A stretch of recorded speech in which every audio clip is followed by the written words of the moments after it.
So many didn't survive the abuse, but those who did likely never imagined their own children and grandchildren would inherit their unspeakable trauma. I don't have any recollection of my parents as a child growing up at all. Back then, Adam North Pagan didn't know his parents were residential school survivors. Without role models, they struggled to raise children. When child services put them in foster care, the kids felt abandoned. That anger and that resentment that I bared towards my parents, was very destructive. And it led me down a road of, heavy drinking. In Canada, there's not a lot of understanding of why. Amy Bombay studies intergenerational trauma. She says people need to understand how abuse suffered decades ago is affecting Indigenous people today. We know that stress and trauma is bad at any time during your life, but it's particularly going to have long-lasting effects when it's happening early in life.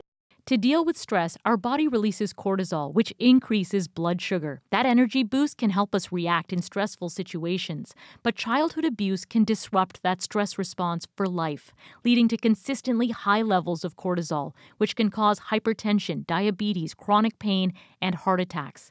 Chronic stress also increases the risk of depression and mental illness while lowering resilience and immune function. This means taking risks. Psychologist Suzanne Stewart says it can all lead to a complex cycle of trauma, one that can play out over generations in the form of violence, addiction, and poverty. It takes about 5 to 6 generations for an original trauma to be healed within a family or a group of people, if it is not mediated by current ongoing traumas. My mom started to share with me stories about what had happened to her. North Pagan says those stories helped him unwind layers of trauma and systemic racism. He now raises awareness about Canada's history and hopes people will truly listen. We are good people.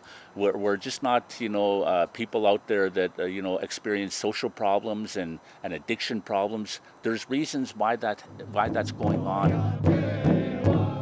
Echoes of pain from lives lost that for decades weren't acknowledged. Christine Birak, CBC News, Toronto.